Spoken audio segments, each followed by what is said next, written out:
Welcome to Straight Shooting Sports Talk, and I'm your host, Dujane Bland, and today we're talking about our Thursday night matchup, the 2-2 Bills versus the 2-2 Cleveland Browns. This is going to be a very interesting matchup. I don't think most of us, when we looked at the schedule, thought that this game would be of any importance, but it's very important for both of these teams. When you look at the Buffalo Bills playing very well, running the ball well, passing the ball pretty effectively with E.J. Manuel, and they're trying to keep pace with the Miami Dolphins and the New England Patriots, trying to stay up on the top half of that division, continuing to fight so they can have an opportunity to make the playoffs possibility. These guys are really playing very well. When you look at the Cleveland Browns, they're 2-2. They're trying to keep pace with the Ravens to be in the number one spot. Crazy, isn't it? And they're not even doing it with Brandon Wheaton. Oh, no. They're doing it with Cleveland's homeboy, Hoyer. Really? Hoyer coming off the bench, being signed and just going out there, and he's making plays. This guy's 2-0 as a starter. They even trade Richardson, and they're still playing well. Now, when you look at this game, it's going to come down to who can get their offense going and utilize the weapons that they have. Now, we look at Buffalo, Stevie Johnson dealing with the hamstring. He may not be playing. Buffalo's defense, they're going to be missing Bird and McKelvin again on the defensive side of the ball. Didn't seem to affect these two teams. This team last week, they were able to get a very, very solid win against a ball club that was a Super Bowl champs guy, and Joe Flacco forced him to throw 5 interceptions. Pretty wild. Now, when you go to Cleveland Browns, Jordan Cameron. That's all I can say, because Hoyer is finding this guy in every part of the field. He's getting touchdowns. He's catching balls. Despite how he looked in preseason, he's looking excellent. And one of the top 2 tight ends in this league right now. And he's been a very big security blanket for Hoyer. But when I look at this team, I think the Buffalo Bills are a lot more solid on offense than the Cleveland Browns. EJ has a lot more weapons to throw to. Robert Woods is becoming a solid target for him. Really showed up big last week. You got Spiller, Jackson. What more can you say? And with them being able to utilize his legs to move the pocket, possibly run a little read option, I think the Buffalo Bills are going to win this football game and move on to being 3-2 and keeping pace with the Miami Dolphins. Don't miss this game, though. It's going to be a great, great Thursday night matchup. Now let's take a look at some other matchups around the league. First, we're going to talk about the 0-4 abysmal Jacksonville Jaguars and the 1-3 horrendous Rams. Rams take this easily. I don't even see how Jacksonville can win. No quarterback. The running back is really the only thing, and they're stuffing him like a Thanksgiving turkey.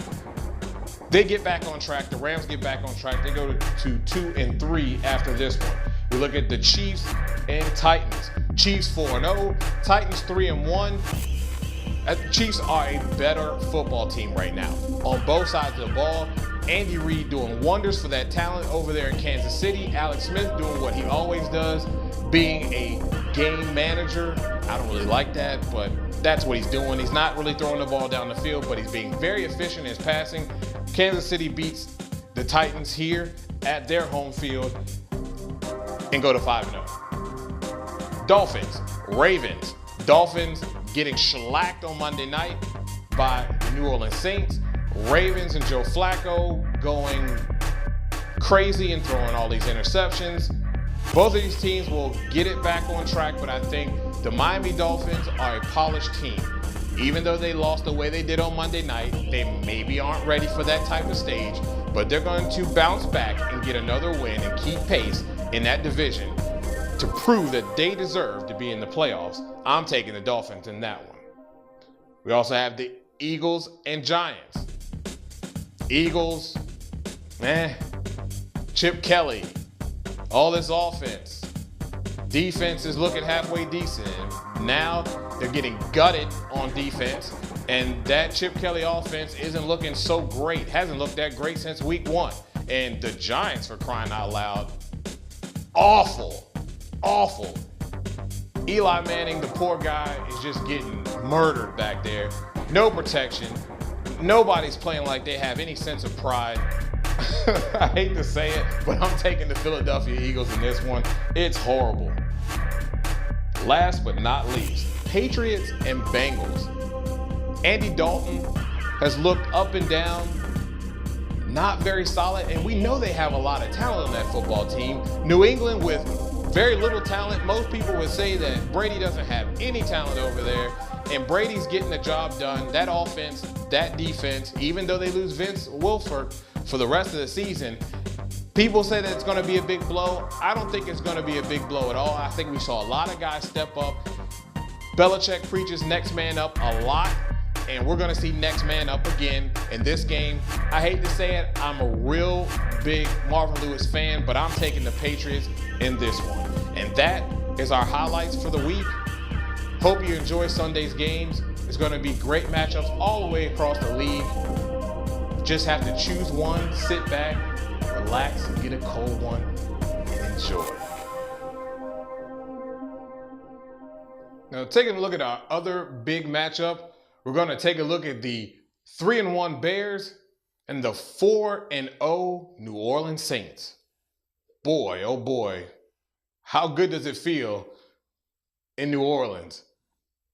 Getting Sean Payton back, getting that team continuity back, the leadership, and now Drew Brees is back on track, doing what they did during their Super Bowl year, being very effective, offense being very efficient, marching down the field, making plays, getting points. The Bears had a god-awful week last week. Really got punched in the mouth early by the Detroit Lions. Just never could recover. Jay Cutler looked like, what did I call him? Ramosman? Romo and Grossman? Ramosman? Awful. All the interceptions that he had really hurt his football team, but he would still be able to muster up a few touchdowns, but they were out of it before they ever could even get started. Bears fans, it's okay. It was one game. You're going to have those games. But this team is very, very solid. When you look at this matchup, it's going to be a battle of defenses and turnovers. And we know what the Bears defense can do as far as turning the ball over. They do a very good job of that, of taking it away and either putting their offense in position to score or scoring. And they're very effective at it.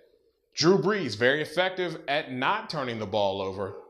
But when you look at these two teams, I expect Jay Cutler in Soldier Field to rebound, to have a better game, to find Alshon Jeffries, his new security blanket, and Martellus Bennett, and getting the ball deep to Brandon Marshall, and really being effective, opening it up for Forte. Now, the Saints had an excellent Monday night game. We know what Drew Brees can do, but I don't think that this Saints defense can hold off and deal with the multiple guys that are on this Chicago Bears offense. And that's why I'm taking the Bears at home. It's going to be a close one, but I'm still taking the Bears. Hope you enjoy that matchup. It's going to be awesome. Two great offenses, two defenses that have played very solidly. One great, one solid defense going at it. It's going to be awesome. Well, we thank you for watching our show. If you have anything you want to talk about regarding this show, leave it at the bottom of our page. We'll keep the dialogue going.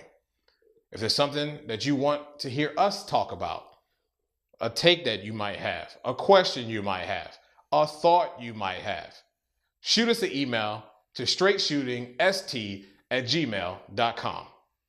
And as always, subscribe to the show. Again, you've been watching Straight Shooting Sports Talk.